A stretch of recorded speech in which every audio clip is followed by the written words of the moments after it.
Olá, seja bem-vindo a mais um Alesp Cidadania. Hoje eu recebo aqui nos estúdios da Rede Alesp o deputado Carlos Gianazzi do PSOL. Deputado, mais uma vez obrigado pela presença. Vamos aí discutir os assuntos do momento aí do seu mandato.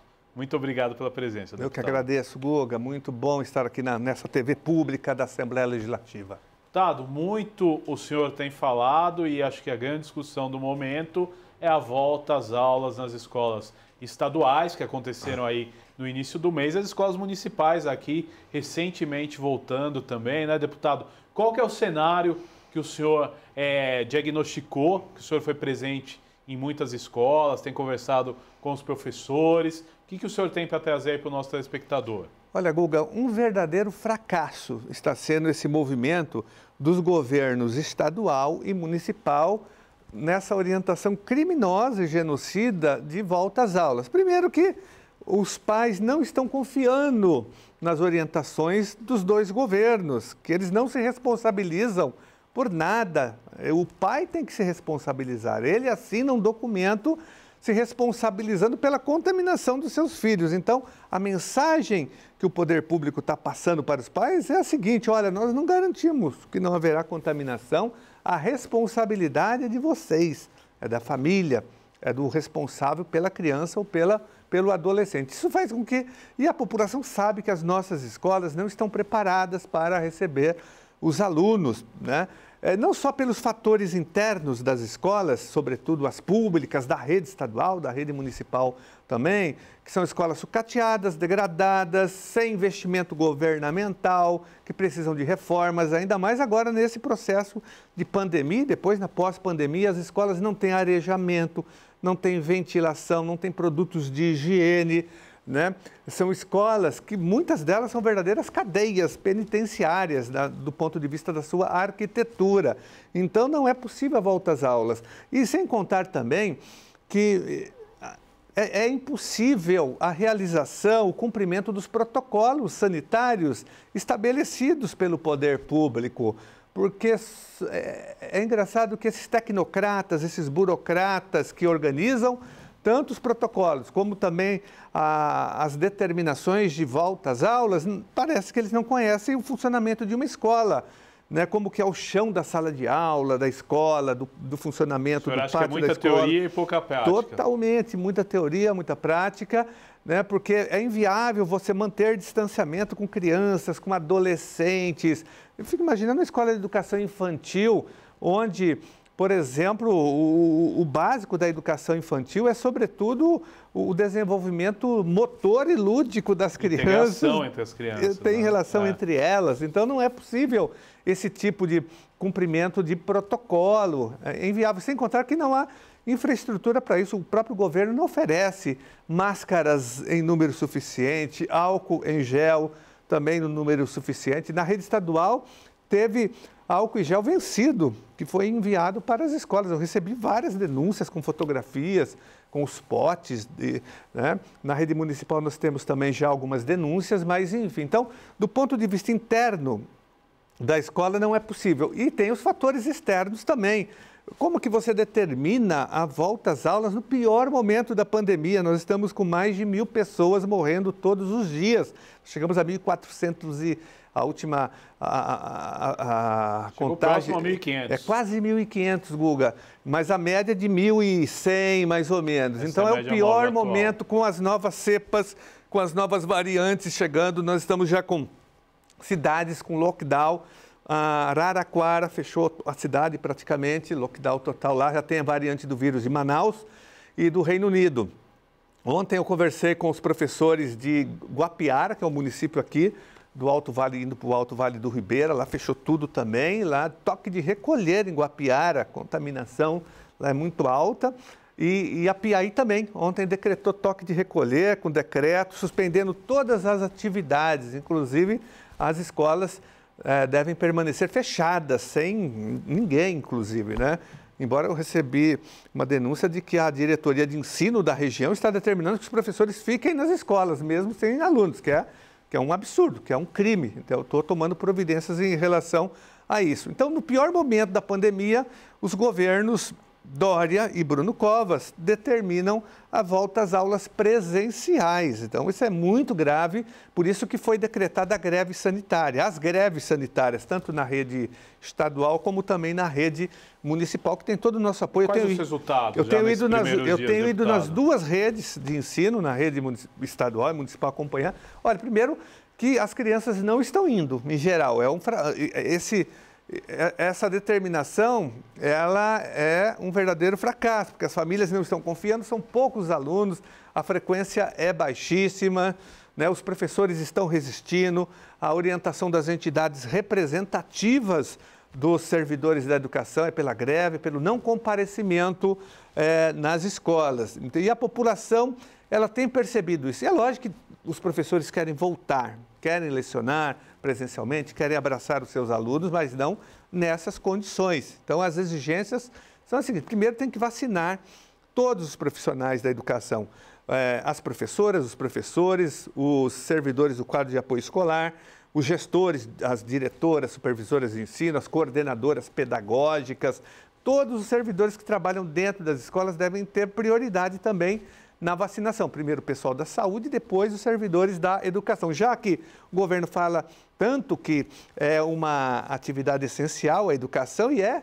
realmente, então ele tem que investir na vacinação e proteger os profissionais da educação. Seria um passo importante. E depois, quando diminuir a taxa de contágio na sociedade, quando diminuir o número de ocupação de leitos hospitalares, sobretudo nas UTIs, aí você pode pensar numa volta, aí sim gradativa, mas nessas condições não dá.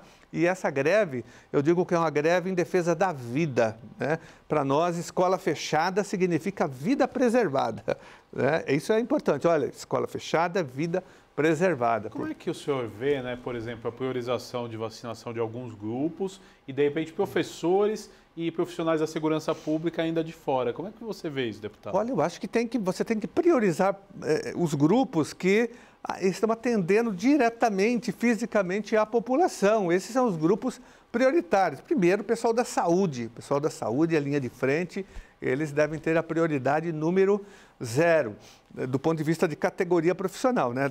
Tem os idosos também, que devem ser... comorbidades. Aí sim.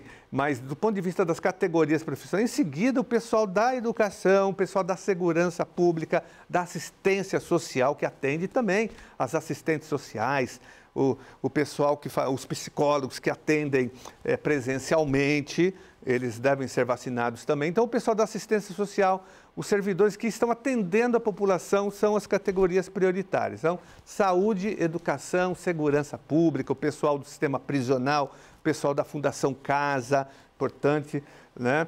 O pessoal do judiciário que atende também a população, do Ministério Público. As pessoas que têm maior contato com o público, sem dúvida nenhuma, elas estão mais com expostas, certeza, né? são as prioritárias. Agora, deputado, dentro ainda da volta às aulas, a Secretaria de Educação do Estado baixou uma portaria em que qualquer visita tem que ser avisada diretamente a ela, né? Inclusive de deputados. Como o senhor viu essa medida? Olha, eu digo que essa medida é o AI-5 da educação, é o AI-5 do Rocieli Ventralbe na educação, porque ele quer esconder o desastre, essa necropolítica, né, e esconder o sucateamento da rede pública, porque ele vai em algumas escolas que são escolhidas a dedo pelas diretorias de ensino, aquelas poucas escolas da rede estadual que não tem problemas estruturais, né, que são... Né? Enfim, modelos.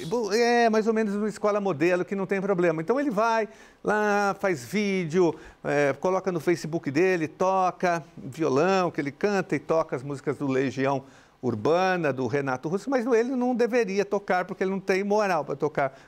Renato Russo era um cara revolucionário, crítico, ele não é nada disso, mas ele se apropria da obra de um grande músico, né, de um grande poeta, do Brasil, para fazer média política ali, para fazer o marketing pessoal, inclusive, dele. Mas, enfim, não é isso que está em pauta. Ele, para esconder o sucateamento e a degradação da rede pública, das escolas de lata, que ele não visita, das escolas degradadas, que eu visito todos os dias, e coloco em nossas redes sociais, já mandei para a imprensa, já mandei para o Ministério Público, enfim, eu tenho divulgado esse sucateamento das escolas. Eu visito escolas, eu filmo, fotografo e mostro esse sucateamento. Escolas sem quadras, escolas de lata, como eu disse, escolas sem infraestrutura nenhuma, né?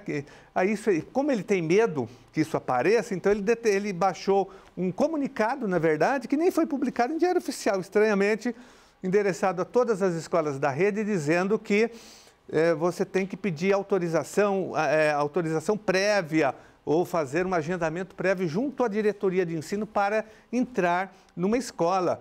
Isso significa, primeiro, que isso é inconstitucional, e ele cita parlamentares no comunicado. Então, um parlamentar, ele fiscaliza o poder executivo. Uma prerrogativa. É uma prerrogativa, né, constitucional.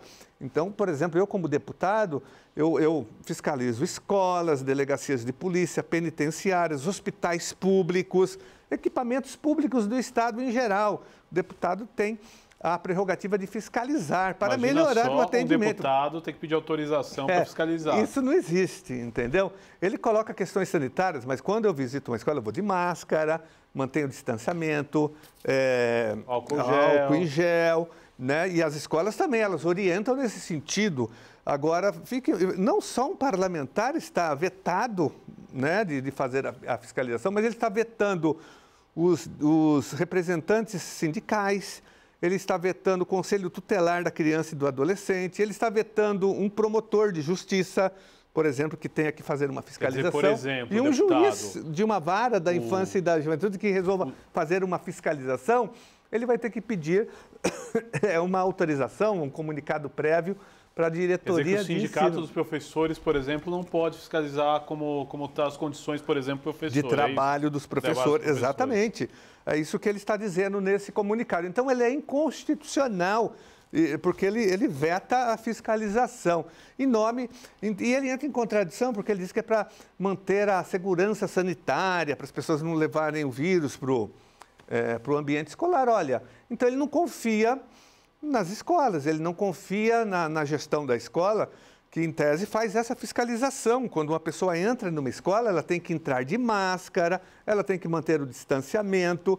Então, se isso não funciona nem para um visitante, um representante sindical, um deputado, um promotor, ou um juiz, ou um representante do Conselho Tutelar, como que vai?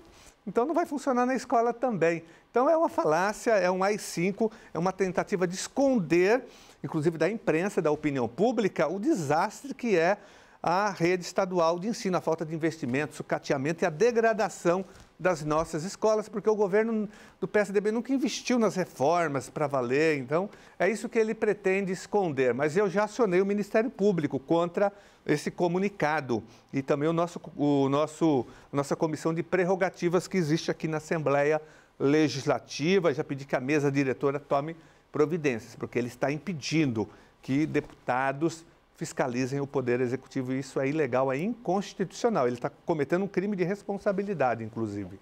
Agora, deputado, ainda nesse tema, muitas escolas particulares também já suspenderam suas atividades e voltaram para o ensino remoto. O senhor está atento a isso também? Tenho, eu tenho acompanhado muito a luta dos nossos colegas professores da rede particular de ensino, junto ao Simpro, sobretudo aqui de São Paulo, que é o Sindicato dos Professores de São Paulo, junto à Federação dos professores do Estado de São Paulo, junto com o seu presidente, o professor Celso Napolitano. A situação é grave, os professores são ameaçados, são constrangidos, porque lá é empresa, né? Então, se o professor resiste, ele é mandado embora, é demitido sistematicamente, porque não tem estabilidade, não tem nada. Então, eles ameaçam os professores. Mas, olha, a situação é tão grave também na rede particular que muitas escolas que voltaram suspenderam as aulas, porque já houve contaminação. Eu tenho falado isso sistematicamente na tribuna. O Colégio São Luís, que fica aqui perto da Assembleia Legislativa agora, está aqui ao lado, perto do antigo Detran, teve que suspender as suas aulas. O Colégio Santa Cruz, totalmente ou parcialmente, mas houve suspensão de aulas. O Colégio Imaculada Conceição, que suspendeu as aulas, me parece, no Fundi 2 e no ensino médio. O Colégio Mobile, que fica aqui em Moema, também suspendeu as suas aulas. 4 escolas particulares de classe média em Campinas suspenderam as aulas. São várias as escolas particulares que estão suspendendo totalmente ou parcialmente as aulas, por conta da contaminação de alunos, professores e funcionários. Então, por isso que não dá para voltar agora nessas condições. É um genocídio, na verdade, é uma orientação do governo irresponsável, mas mais do que irresponsável, é criminosa, porque coloca a vida das pessoas em risco. Os governos estão brincando com as vidas das pessoas. Não é só o Bolsonaro. O Bolsonaro é um protofascista, um governo protofascista, um negacionista, né, responsável pelo que está acontecendo no Brasil. Mas também aqui em São Paulo nós temos governos também negacionistas, que falam que defendem a ciência, mas na prática não defendem a ciência, defendem os interesses econômicos, né, de alguns grupos e, sobretudo, das escolas, das grandes escolas particulares. Agora, deputado, o senhor aí com anos e anos de experiência, né, lidando com professores, como educador, quais, né, na verdade, a gente já teve um ano parado, caminha por outro ano de forma diferente, forma híbrida. Quais os prejuízos que virão para os alunos dessa nova geração, na sua opinião? Olha, os prejuízos não são porque os alunos não estão nas escolas. Pela pandemia. Esse é o mal menor, contexto, mas é a própria pandemia que cria também, né, que afeta a saúde mental de toda a população, das crianças, dos adolescentes, dos adultos, dos idosos. Todos nós temos algum tipo de prejuízo do ponto de vista da saúde mental. Ninguém escapa impunemente, né, de algum problema de saúde mental numa pandemia como essa. As crianças e adolescentes também, não porque elas não estão indo nas escolas, porque também não tem na sociedade uma rede de proteção social nas outras áreas. Não é só a educação, não dá para culpar só a educação. As crianças estão entrando, como diz o secretário Rocieli Ventralbe, aqui do Dória, ele fala o seguinte: olha, tem que voltar porque as crianças estão com a saúde mental abalada, a criança querendo, ele fala em suicídio, que ele tem um caso lá na casa dele, do filho, que está passando por esse processo de depressão, enfim. Mas olha, você não pode culpar a escola só por isso, não é porque o aluno não está indo na escola, porque tem uma crise social sanitária mundial, não é só no Brasil, não é só em São Paulo, o planeta Terra está em crise, como se fosse a Terceira Guerra Mundial, algo generalizado. Então, os prejuízos são muitos, mas não dá para culpar a escola, não é porque o aluno não está na escola, porque não tem essa rede de proteção social, né, e não há perspectiva com esse governo Bolsonaro, que é um governo genocida, né, um governo que é o maior aliado do coronavírus, é o governo que joga contra o isolamento social, joga contra a renda emergencial, renda básica emergencial, joga contra qualquer tipo de combate ao coronavírus. Ele é uma gripezinha, ele fala, e daí, não sou coveiro, né? Enfim. Então, e é um governo também anti-vacina, que faz, né, movimentos contra a vacinação o tempo todo. É um governo que já deveria não só estar fora, o presidente deveria ser impedido de estar na prisão, mas deveria estar preso e responder por vários crimes. São mais de 60 pedidos de impeachment no Congresso, na Câmara dos Deputados, que deve estar lá mofando em alguma gaveta, e de pessoas sérias, juristas, né, setores importantes e até muitos setores que não têm vinculação partidária, estão pedindo impeachment do presidente, porque tirar o Bolsonaro não é só uma questão política, é uma questão humanitária, uma questão de defesa da vida hoje. Então, tudo isso gera na população a fome, miséria, falta de perspectiva de futuro, e na juventude também, né, que ela quer estudar, ela pensa numa profissão, pensa no futuro, na cidadania,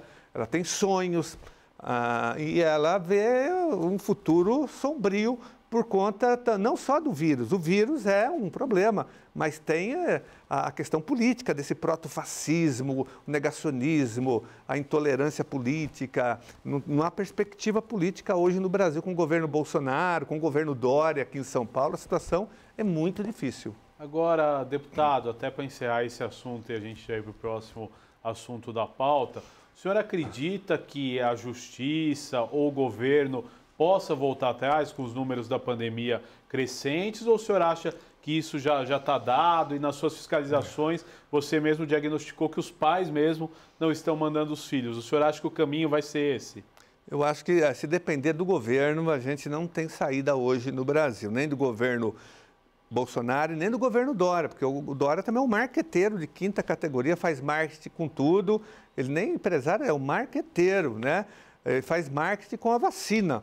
E nós só temos vacina graças ao Instituto Butantan, que é um instituto sério, que é referência internacional nessa área de vacinas. Então, graças ao investimento em ciência que ainda existe em São Paulo por conta da resistência do povo, porque o Dória cortou o investimento aqui na área da saúde, cortou 600 milhões do SUS, né, cortou o orçamento das Santas Casas, tentou cortar o orçamento das universidades públicas e deixou uma brecha para cortar o investimento da FAPESP, que é a nossa Fundação de Amparo à Pesquisa, que financia a pesquisa no estado de São Paulo. Então, Dória tem um discurso em defesa da ciência para fora. Para dentro do governo, nós acompanhamos aqui, principalmente na Assembleia Legislativa, o que ele fez quando aprovou o PL 529, o PL dele que foi um estrago, acabou com a SUSEM, com a Superintendência de Combate às Endemias do Estado de São Paulo,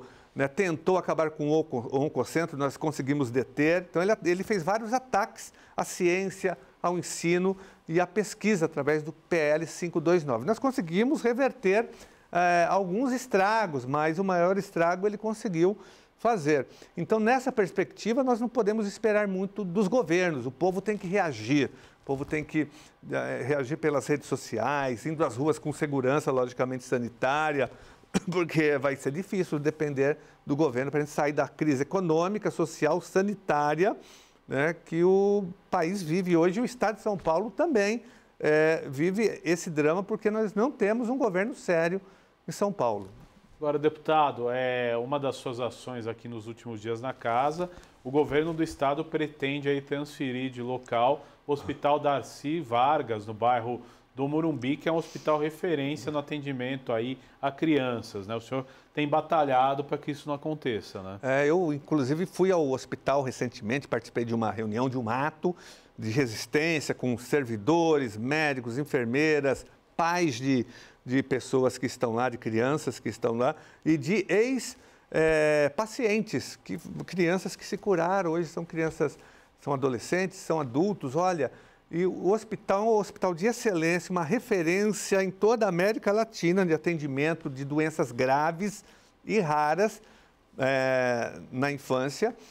É um hospital que tem 60 anos de existência, e ele está sendo ameaçado porque o governador Dória está dizendo verbalmente que pretende demolir o prédio que fica no Morumbi, lá perto do Palácio dos Bandeirantes, quase ao lado ali, na região do Palácio. Ocupa uma grande área. Uma grande área, uma área nobre, caríssima.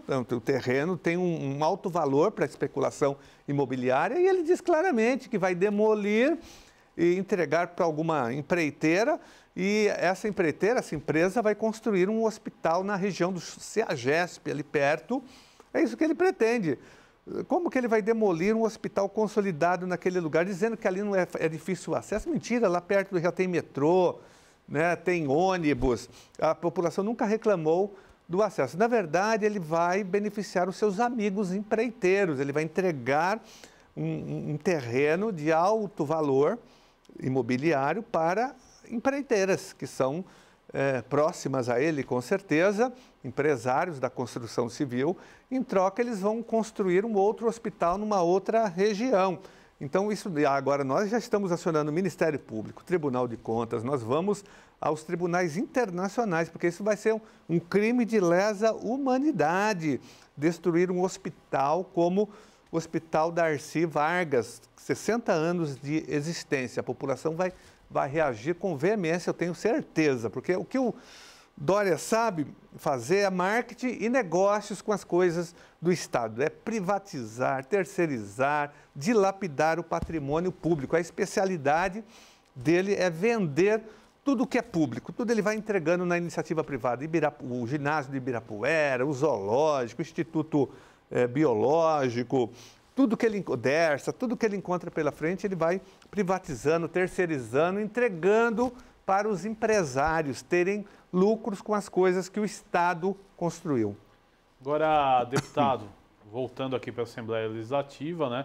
O senhor tem apresentado alguns PDLs, né? Um em relação ao IPVA. É importante que a gente esclareça sobre esse PDL. Uma das perversidades do PL 529, que eu disse aqui, ele tem várias perversidades, né? É um dos piores projetos da história da Assembleia Legislativa. É um x-tudo de muitas maldades. E um dos artigos era justamente sobre o fim da isenção do IPVA para as pessoas com algum tipo de deficiência. Isso foi aprovado pela Alesp. Eu votei contra, obstruir, fomos à justiça, mas ele tem maioria aqui e ele conseguiu aprovar o projeto. E agora, milhares de pessoas em todo o estado foram prejudicadas. Eu já acionei o Ministério Público contra essa lei, acionei a Defensoria Pública e agora eu apresentei um PDL. O PDL é um projeto de decreto legislativo número 1 de 2021, é o primeiro desse ano, inclusive, que revoga o decreto, porque ele publicou um decreto acabando com a isenção. Então, esse PDL que eu apresentei, ele revoga, ele anula o decreto que deu margem ao fim da isenção para as pessoas com deficiência do IPVA, que é uma grande injustiça. Então, o PDL está tramitando aqui pelas comissões e para as pessoas entenderem, Hugo, que um PDL ele tem uma única função, é revogar um decreto ou uma resolução do governo. A Assembleia Legislativa tem essa prerrogativa, esse dever constitucional, está na Constituição, que a PDL derruba, anula uma medida do governo. Basta o PDL ser votado no plenário, aí derruba o decreto do governador. Então, é uma prerrogativa, tem amparo legal, então nós estamos numa luta junto com milhares de pessoas para que o PDL seja aprovado. E, ao mesmo tempo, que o Ministério Público tome medidas, a Defensoria Pública do Estado, saindo em defesa das pessoas com deficiência. Deputado, ainda sobre os projetos que o senhor apresentou, tem o PDL 22, que foi bastante discutido ano passado, né? Chegou a ir a plenário, acabou voltando para as comissões, né? Eu quero que o senhor fale um pouco do status desse projeto, que é um projeto aí que gera muita comoção entre os servidores, né? Os servidores estão mobilizados aí para a aprovação desse projeto. Né? Exatamente. Esse é um PDL muito importante para o nosso mandato, para o Estado de São Paulo e mesmo para a Assembleia Legislativa. É o PDL, Projeto de Decreto Legislativo número 22, 2020, que eu apresentei no ano passado, que revoga também um decreto do governador que impôs um confisco aos aposentados e pensionistas que ganham abaixo do teto salarial do INSS, algo inédito no Brasil, porque o que nós tínhamos até então era o desconto para quem ganhava acima do teto. A emenda 41 lá do governo Lula, que nós fomos totalmente contra, que foi um absurdo, impondo esse desconto para quem já tinha se aposentado e ganhava acima do teto. Servidores públicos, eu digo. O Dória inovou, algo que o próprio governo do Lula tinha inovado para pior, né? Ele inovou, agora prejudicando os de baixo, prejudicando quem ganha abaixo do teto salarial, que gira hoje em torno de R$ 6.400. Então, um servidor que ganha de um salário mínimo ao teto, ao valor do teto, ele está sendo descontado 12%, 14% e depois disso 16%. É um confisco. Isso é roubar o dinheiro da aposentadoria, da pensão, do remédio, da alimentação e do sustento dessas pessoas que sustentam suas famílias também, até por conta do desemprego que existe hoje no Brasil. Hoje você tem aposentados que ganham R$2.000 e eles sustentam as suas famílias, os seus familiares, 5, 6 pessoas dependem dessa aposentadoria ou dessa pensão. E foi justamente essas pessoas as mais afetadas pela reforma da Previdência. Esse decreto confiscando é fruto da reforma da Previdência, que foi aprovada aqui também no ano passado, que eu votei contra, que denunciei, nós fizemos um grande movimento, mas ela foi aprovada, infelizmente. E aí a Assembleia Legislativa foi cúmplice também dessa maldade. E cabe à Assembleia Legislativa agora aprovar o meu PDL 22, para fazer justiça. Porque muitos deputados da base do governo que votaram na reforma da Previdência me disseram: Gianazzi, não sabia que ele ia confiscar os salários dessas pessoas. Eu falei, como que não estava na lei? A lei propiciava, eu falei muito na tribuna sobre isso, nos debates. Enfim, agora esses deputados estão dizendo que vão votar no meu PDL para fazer justiça, para fazer uma reparação com os aposentados e pensionistas. Então, o meu PDL já foi aprovado em todas as comissões. Ele passou por um congresso de comissões, Comissão de Constituição e Justiça, que é a mais importante, Finanças e Administração Pública. Foi aprovada Ele foi aprovado nas 3 comissões, foi para o plenário. Na hora da votação, ele ia ser aprovado, porque os deputados da base do governo iam votar a favor, muitos deles, porque o movimento, a pressão é muito grande de servidores e servidoras, de aposentados e pensionistas. É um movimento forte em todo o Estado, pelas redes sociais, sobretudo. E aí o governo, percebendo que ia sofrer uma derrota, ele apresentou uma emenda de plenário, que não afeta em nada o projeto, porque diz que em 30 dias, após a revogação do decreto, o governo tem que apresentar um estudo atuarial, e só isso. Mas foi mais um truque, um golpe regimental para o projeto, para que o projeto não fosse votado naquele momento. O que acontece? Que essa emenda ela tem que passar pelo Congresso de Comissões, né, para que o projeto entre novamente em votação. Ou seja, o PDL. O PDL já está aprovado. O que tem que aprovar agora é essa emenda que, para nós, não interfere em absolutamente nada, ela sendo ou não aprovada. O PDL está lá esperando a aprovação. E essa é a nossa luta. Nós já realizamos audiências públicas, tem abaixo-assinado, tem uma grande mobilização sendo feita pelas entidades representativas dos servidores, no sentido de pressionar a Alesp a votar o PDL. Então, a grande luta hoje é pela aprovação do PDL e nós vamos continuar. Todos os dias eu vou para a tribuna e falo do PDL, peço apoio aos deputados, então nós estamos esperando o momento certo de aprovar o PDL número 20 para fazer justiça e devolver. E eu quero também a devolução, viu, de tudo que foi descontado dos aposentados e pensionistas e liquidar esse decreto de vez. Agora, deputado, eu me lembrei também que um pouco antes aí do início da pandemia, o senhor estava conversando com alguns agentes penitenciários que foram aprovados em concurso e não eram chamados. Alguma coisa evoluiu nesse tempo? Como é que está a situação desses agentes penitenciários? Olha, existe um déficit absurdo, monstruoso no sistema prisional. Faltam servidores em todas as penitenciárias, em todo o sistema prisional do Estado de São Paulo. Então, além da superlotação, tem essa questão da falta de servidores que o próprio Tribunal de Contas já anteriormente já tinha apontado. O governo, pressionado, realizou concursos, mas não está fazendo a chamada. Se aproveita agora da pandemia, se aproveita de uma forma também ilegítima da Lei 173, aquela lei federal, e dos decretos do governador para não fazer a chamada. Então, não fez chamada nenhuma, nós estamos pressionando para que haja a chamada. E agora, você falou do sistema prisional, queria registrar que nós apresentamos uma PEC, agora recentemente, com as entidades representativas dos servidores do sistema prisional, um movimento organizado sobretudo pelo presidente do sindicato, o Fábio Jabá, que é um grande militante, defensor da causa. Nós apresentamos uma PEC, a PEC número 1 de 2021 também. A primeira PEC desse ano é a nossa, dos servidores do sistema prisional, regulamentando a emenda constitucional número 104, que trata da questão da polícia penal. É uma regulamentação que tem que ser feita aqui no Estado de São Paulo. E nós apresentamos a PEC número 1, regulamentando a polícia penal no Estado de São Paulo, que vai beneficiar os servidores do sistema prisional. É uma espécie de valorização do trabalho desses servidores, que há muitos anos lutam por esse enquadramento nessa categoria de polícia penal. Então, a nossa PEC está sendo discutida agora nas comissões, é uma PEC nova, foi protocolada na semana passada, saiu no sábado no Diário Oficial e há uma grande mobilização em torno dela. Mas o sistema prisional também está abandonado, superlotação, os servidores estão numa situação muito difícil do ponto de vista salarial e tem que chamar os aprovados, que é a nossa principal luta hoje, é que eles sejam chamados e ocupem os cargos, porque eles foram aprovados. Deputado Carlos Gianazzi, eu quero agradecer a sua participação nesse Alesp Cidadania. Até uma próxima oportunidade aí da gente expor o seu mandato. Obrigado, Guga. Foi um prazer.